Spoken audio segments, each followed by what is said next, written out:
Cet homme prétendait avoir le corps parfait grâce à un régime ancestral composé de viande crue, de testicules de taureau et de bains glacés. Il se faisait appeler le Liver King et jurait ne jamais utiliser de stéroïdes. Mais ce que personne ne savait, c'est que derrière ces abdominaux parfaits se cachait un secret chimique illégal à plusieurs milliers de dollars par mois. Menteur, visionnaire, escroc millionnaire. Prépare-toi, car cette histoire a tout. Avant de devenir une figure virile et presque mythique du fitness, Brian Johnson n'était qu'un enfant fragile du Texas. Il est né le 7 avril 1977 à San Antonio.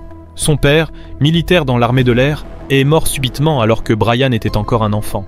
Cette perte marqua le début d'une enfance solitaire. Il fut élevé par sa mère avec son frère, dans un foyer où l'absence de figure masculine était profonde, et le silence, constant. Brian ne devait pas seulement affronter la tristesse. Il souffrait également d'un trouble de la parole qui l'obligea à passer des années en orthophonie. À l'école, les abus étaient constants. Maigre, silencieux, différent, il était la cible parfaite pour le harcèlement. Mais la douleur devint obsession. Fasciné par des figures comme Arnold Schwarzenegger et Sylvester Stallone, il trouva dans la musculature une forme de protection et de pouvoir. Plus tard, il étudia la biochimie à l'université Texas Tech, un parcours qui lui donna les outils pour comprendre, et plus tard manipuler, le corps humain. Après l'obtention de son diplôme, il travailla comme représentant pharmaceutique. C'est là qu'il apprit comment fonctionne l'industrie de la santé de l'intérieur, y compris la manière dont on vend des solutions miracles à des personnes désespérées. Puis vinrent sa femme, ses enfants, et une transformation radicale.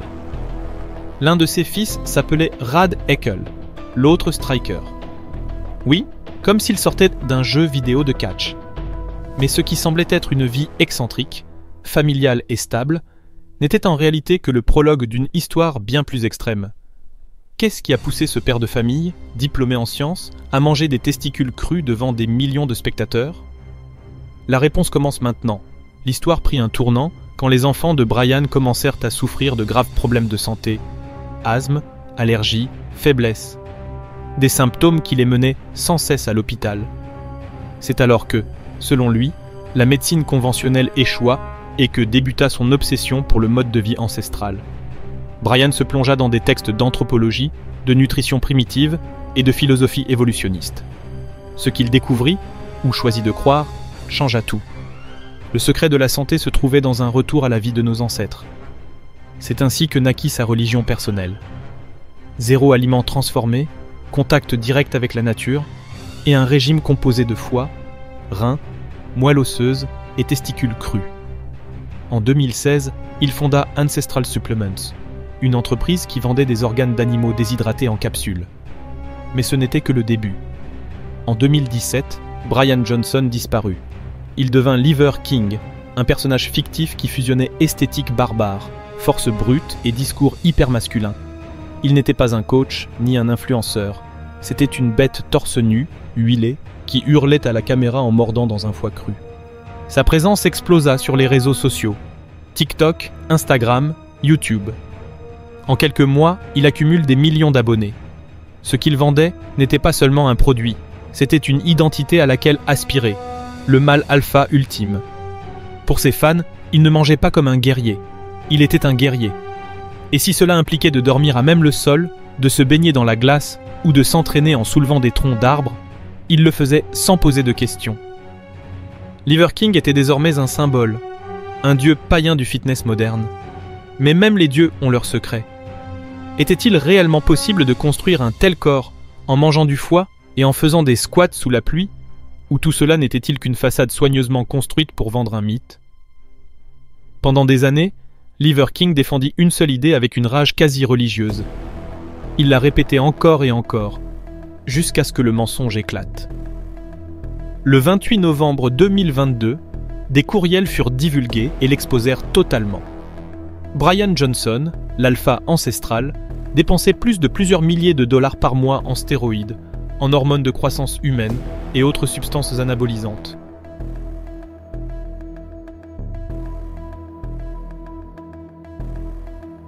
Ce que ses adeptes croyaient être le fruit du foie cru et des œufs était en réalité le produit d'un cocktail chimique de haut niveau.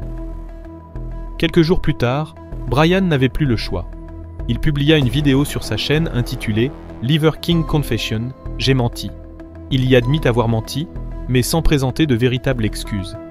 Il justifia ses actes en disant qu'il voulait aider les hommes souffrant d'anxiété, de dépression et d'un manque de but dans la vie. Son discours cherchait à mêler vulnérabilité et rédemption, mais pour beaucoup, cela sonnait comme une manipulation émotionnelle. La réaction fut immédiate. Les médias l'appelèrent escroc. Ses fans lui tournèrent le dos.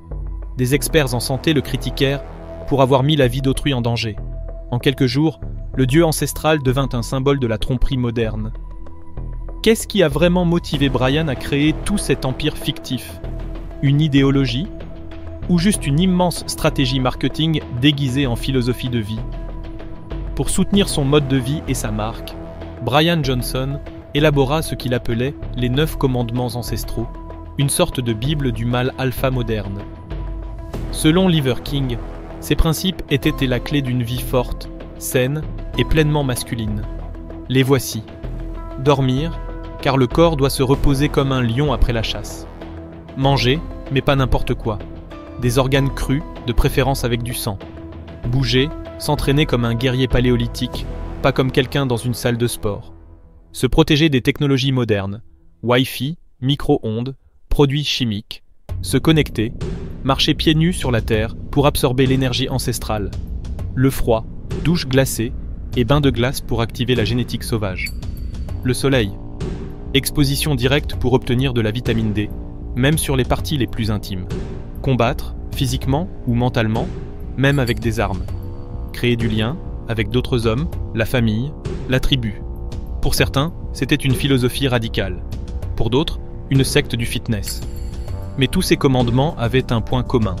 Ils vendaient un idéal de vie et des suppléments.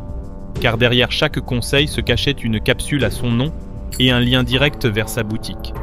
Ces principes avaient-ils réellement une base scientifique ou n'étaient-ils qu'un déguisement pour une stratégie marketing parfaitement orchestrée? Pour Liver King, la masculinité n'était pas un concept, c'était une guerre. Dans sa vision du monde, les hommes modernes étaient devenus fragiles, dépendants, soumis. Il les appelait toxiques, non pas parce qu'ils étaient trop masculins, mais parce qu'ils ne l'étaient pas assez. Selon lui, un vrai homme ne se plaint pas.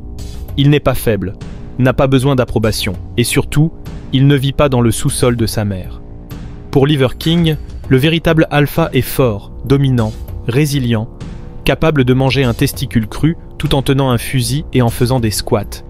Cette narration, bien que ridicule pour certains, a profondément touché des millions de jeunes hommes en insécurité, des hommes perdus, sans repères, sans estime de soi, qui voyaient en Liver King une figure paternelle, un modèle de puissance, un symbole de ce qu'ils pensaient devoir être. Et c'est là que réside le plus grand danger. Car lorsqu'on construit son identité sur la force brute et le rejet de la vulnérabilité, on ne cultive en réalité que la culpabilité, la frustration et une faiblesse encore plus grande, déguisée en dureté. Liver King était-il le reflet d'un idéal masculin oublié, ou bien le symptôme d'une génération sans boussole? Et que se passe-t-il quand cet alpha parfait s'avère n'être qu'un imposteur, cachant des seringues? Derrière ce torse huilé, ses cris de guerre et ses barbecues d'abat crus, il y avait un homme avec une stratégie. Brian Johnson n'improvisait rien. Il était biochimiste, entrepreneur et obsédé par le contrôle.